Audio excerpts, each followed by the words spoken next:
Buenos días a todos, mi nombre es Sharon Fontalvo Sandoval y el día de hoy, siguiendo con la línea de investigación que he estado realizando respecto a la historia de las mujeres, hoy vamos a hablar sobre el sufragio, el movimiento sufragista en Colombia. Hay que tener en cuenta que la historia política de Colombia del siglo XX no estaría completa sin análisis de la lucha de los derechos civiles y políticos de la mujer, siendo la conquista del sufragio uno de los hitos más significativos. Ese proceso no fue ni repentino ni unidireccional, sino el resultado de décadas de movilización social, debates legislativos y la interacción de diversos discursos en un contexto sociopolítico complejo.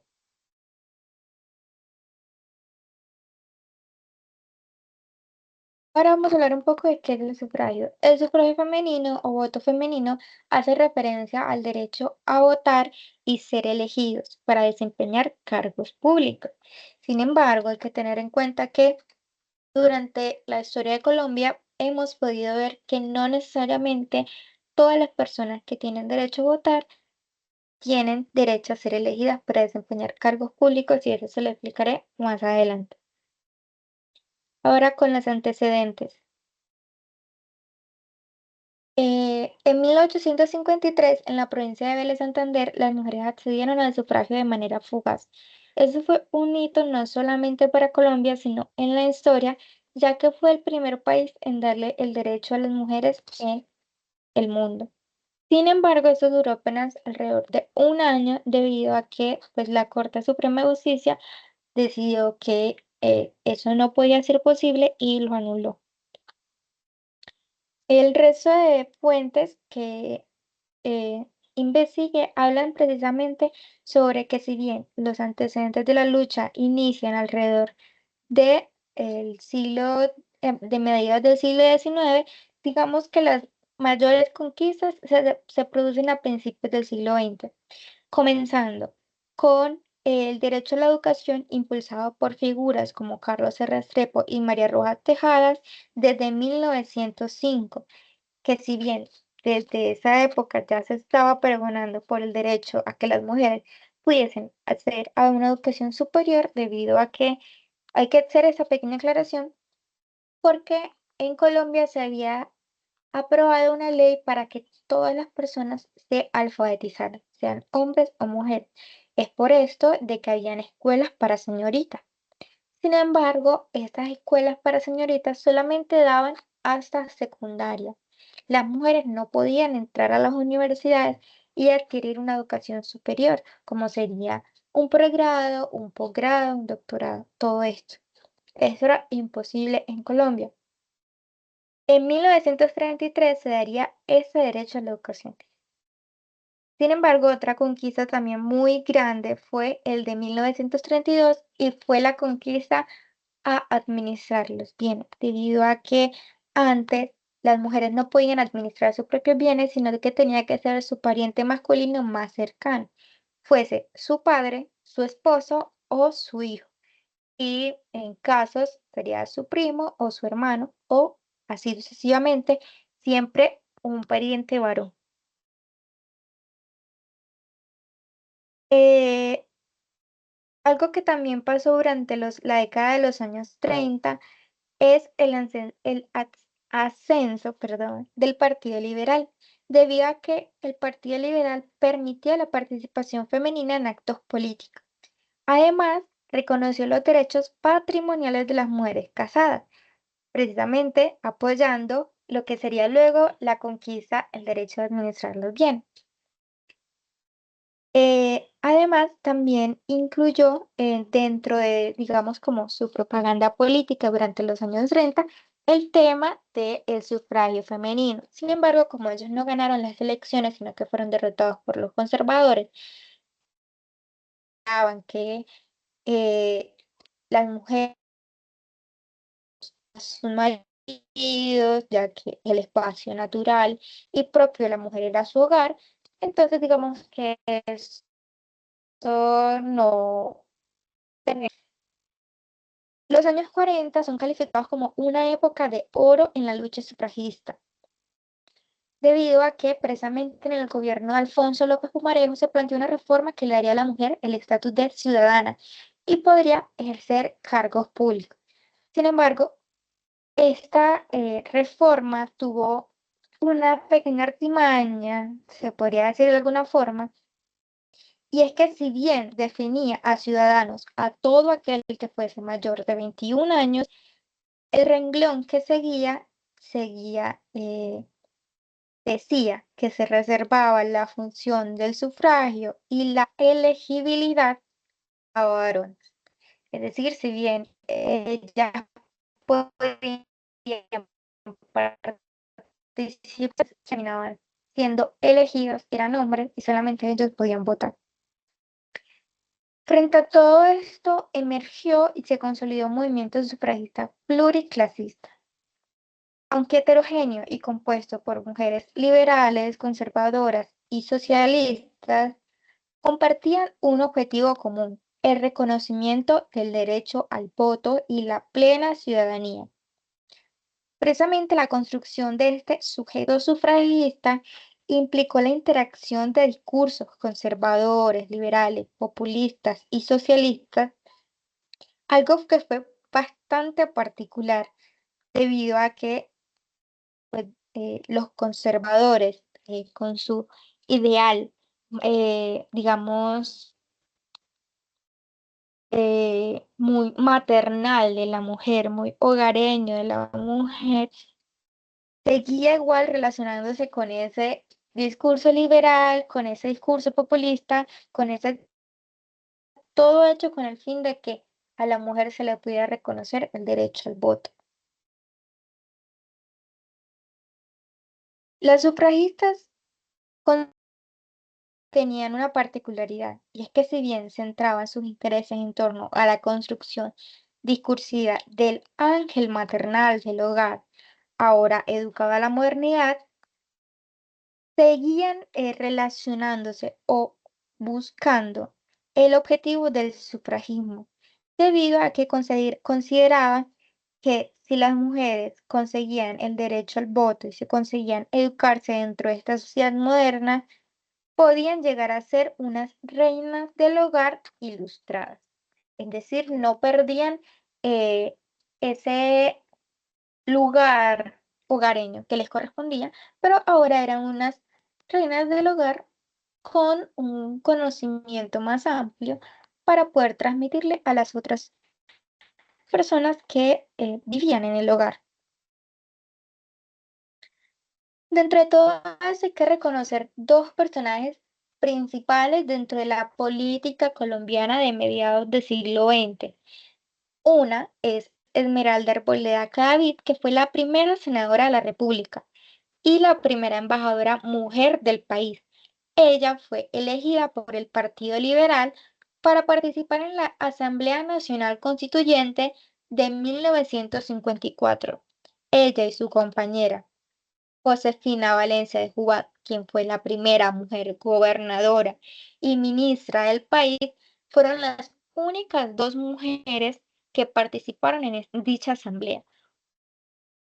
Esmeralda, representando al Partido Liberal, Josefina representando al Partido Conservador. Sin embargo, algo que las caracterizó a las dos en medio de esa dualidad política fue que ambas lucharon dentro de la Asamblea para que se ratificara un proyecto de ley para darle a la mujer el derecho al voto. Sin embargo, esto no fue triunfo solo de ella. El movimiento sufragista se valió de diversos medios para difundir sus ideas y demandas. Utilizaron la prensa, revistas, programas de radio, conferencias. Varias de estas plataformas fueron las revistas Agitación Femenina, Mirella, Letras y Encaje, Verdad y Nuestras Mujeres. Aunque enfrentaron dificultades para mantenerse en el tiempo y la localidad geográfica era más bien escasa, también usaron la radio. Un caso excepcional fue el de Costa, quien enfrentó precisamente restricciones y censura. La prensa nacional, como El Tiempo, El Liberal y el publicaciones periódicas como Semana y Cromos también registraron referencias sobre el voto de la mujer. Sin embargo, bajo gobiernos como el de Rojas Pinilla, medios como el semanario La Verdad y el periódico Nuestra Mujer, ¿por qué se dio todo eso? Precisamente porque la idea de los hombres era que las mujeres tenían que mantenerse en el hogar. ¿Para qué quería una mujer votar? Era mayormente su pregunta. ¿Para qué quería? O sea, si su deber era estar en el hogar, era criar a sus hijos, era ver que todo en el hogar estuviera bien, no salir de ahí, no dedicarse a trabajos pesados, no dedicarse a la política, ni a la economía, ni nada. Lo que tenía que saber lo podía conseguir en una escuela o en un taller de manualidades o con otras mujeres que le explicaran cosas. ¿Para qué quería la mujer el derecho al voto? Sin embargo, las mujeres estaban claras en sus ideas, incluso las más conservadoras. La mujer podía estar en el hogar si así lo quisiera, pero también era una ciudadana y como ciudadana tenía derecho a participar como sujeto político y económico, a tener una posición activa dentro de una sociedad, no simplemente a ser acompañantes, no ser la hermana de, la mujer de, la hija de, sino a ser ellas mismas. Como expliqué en mis blogs anteriores, algo que se recalca mucho dentro de la historiografía de la historia de la mujer es que luego de que se da el voto femenino, hay un cambio radical en la forma en que las mujeres se escriben a ellas mismas en la historia. Ya no son las hermanas de, ya no son eh, una relación con un hombre, ya son ellas mismas. Y las investigaciones sobre las mujeres como sujetos, precisamente luego de toda esa revolución sufragista, es bastante compleja y profunda. A partir de los 70 y los 80, con la consolidación del movimiento feminista, que son hijas, nietas de estas sufragistas, se da una revolución en la historiografía completa. Las mujeres comienzan a escribirse a sí mismas y para sí mismas. Y realmente se desarrolla un tema historiográfico muy amplio que sin embargo en los 90 decae un poco debido a las revoluciones, digamos, a todo este caos político que hay y que se establecería después con la Constitución del 91. Y se consiguió. El 3 de agosto de 1954 se lograría erradicar ante la Asamblea Nacional Constituyente el proyecto de ley que le daría a la mujer el derecho a votar, y el 25 de ese mismo mes lo conseguiría 60 votos a favor y 0 en contra. Sin embargo, el resultado no fue fruto de una decisión unánime, sino que los opositores se salieron del recinto con la voluntad de dejar sin quórum la votación. Sin embargo, las mujeres lo consiguieron. El 1 de diciembre del año de 1957 ocurrió en Colombia uno de los sucesos más importantes para las mujeres a lo largo de su historia. Pudieron votar, es decir, elegir sobre el rumbo del país que habían construido desde siempre por primera vez en su vida. Hay que tener también en cuenta que todo este proceso no fue un proceso aislado, no fueron las mujeres colombianas nada más. Estuvo permeado por el contexto internacional. Desde 1937 hubo contactos con el exterior. La revista incluyó discursos de mujeres que participaron en conferencias internacionales. La Comisión Interamericana de Mujeres, originada en la primera Conferencia Panamericana de Mujeres en Baltimore en 1922, y la fortalecida en la quinta Conferencia Panamericana en Santiago de Chile de 1923, se convirtió en una importante plataforma de integración. Colombia participó activamente en el escenario internacional, abogando por la paz y señalando la ausencia del derecho al voto para las mujeres. Algo que también hay que tener en cuenta sobre esta valoración sobre el sufragio femenino es que no hubo una unanimidad en opiniones. Eso fue diverso. Hombres y mujeres del común, periodistas, políticos, todas las personas opinaron al respecto. Participaron activamente en las discusiones, en los debates, no solamente en las zonas políticas, sino también en el diario común, en conferencias, en escuelas, en universidades. Algunas mujeres como Mercedes Abadía veían la lucha por el sufragio como esencial para imponer mejores condiciones políticas para su sexo. Otros, como Sarmiento de Quiñones, consideraban que la cultura femenina en Colombia ya estaba abarcando diversas ramas del saber, pero faltaba la formación espiritual para afrontar la nueva función social del voto. Tras esta aprobación del voto, se realizaron manifestaciones femeninas como la de agosto de 1955 en Bogotá, para agradecer al gobierno por el reconocimiento de los derechos civiles. Una muestra es precisamente ese fragmento del periódico El Tiempo de 1954, donde dan la noticia de que aprobaron el voto. Precisamente dice, las mujeres adquirieron desde ayer la plenitud de su derecho. Aquí algunas imágenes de la primera vez que las mujeres ejercieron su derecho al voto. Hay que también tener en cuenta, antes de finalizar, que la historia del sufragio femenino y de las mujeres en general ha sido objeto de estudio muy creciente en la historiografía colombiana en las últimas décadas del siglo XX, como yo les comenté, precisamente como autoras como Virginia Gutiérrez de Pineda, Magdalena de León y Lucy Cohen, que realizaron trabajos pioneros, aunque más con carácter sociológico y antropológico y no tanto como históricos, pero que fueron bases esenciales para lo que luego sería la historiografía en historia de las mujeres como tal y que sería luego el desarrollo base para lo que sería en el siglo XXI ahora la historia de las mujeres tal y como la conocemos. Para que se den estudios como el de El Coloquio de la chica, que ahora se me olvidó el nombre, pero que su ponencia es sobre las parteras en el departamento del Magdalena. Todo ese tipo de investigación sobre historia de las mujeres se da es gracias a que este movimiento sufragista permitió que las mujeres se desarrollaran política y socialmente, que cogieran su individualidad, que la estudiaran, que hablaran con ella y que se la enseñaran a otras.